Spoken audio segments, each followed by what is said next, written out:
This is the hot air balloon. Oh shit. Here we go, guys. Familiarize ourselves. So all the way around this cone. It's a straight line weave, basically. Oh geez, it's already started. But then we have to go all the way back. Oh geez, and not enough counterweight, not enough speed. Maybe I'm getting exhausted because I have been doing this for 40 minutes because I really want to get through all of them because they are doable in one session. You might have to, it might take you an hour or about 50 minutes or more for 3 runs each.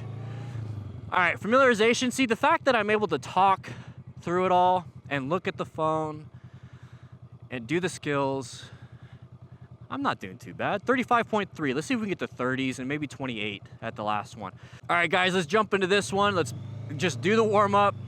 Let's get through it. So nice and wide, because then this last part, I always do that. I lock up the handlebars to the left, and it's hard to shift it back to the right. And I think what I'm not doing is leading with my body,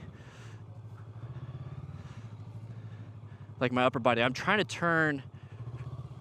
I'm putting my feet down too. This is not fun.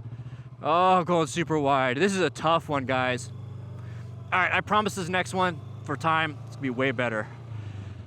All right, no talking. All right, guys, I'm not gonna talk on this one. We're just gonna get through it. Here we go, guys. So nice and easy. I'm gonna go wide. Turn these handlebars.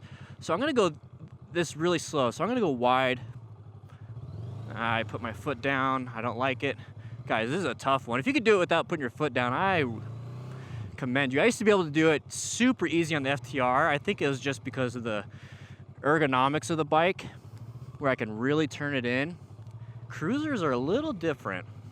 So if you're doing it on a cruiser, good job. If you're doing a sport bike, might be a little bit easier. Doing it on like a naked bike or a dual sport might be easier. Whew. 36. That's pretty much the best time. I'm gonna keep updating these times. I'm gonna keep practicing this one. I need to.